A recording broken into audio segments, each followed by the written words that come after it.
இது வந்து கோத்தகிரியிலேருந்து ஊட்டி போகிற வழி.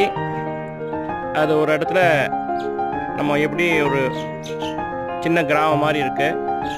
ஸோ அந்த கிராமம் எப்படி இருக்குது அப்படின்னு பார்க்கறதுக்காக வேண்டிய ஒரு சின்ன வீடியோ.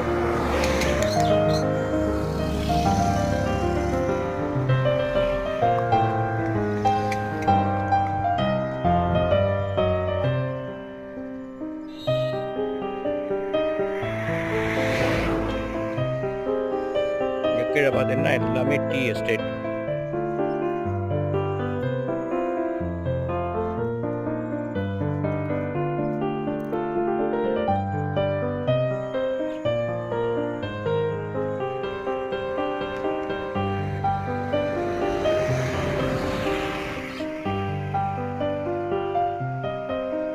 அங்கங்கே மலையோடைய அடிவாரத்தில்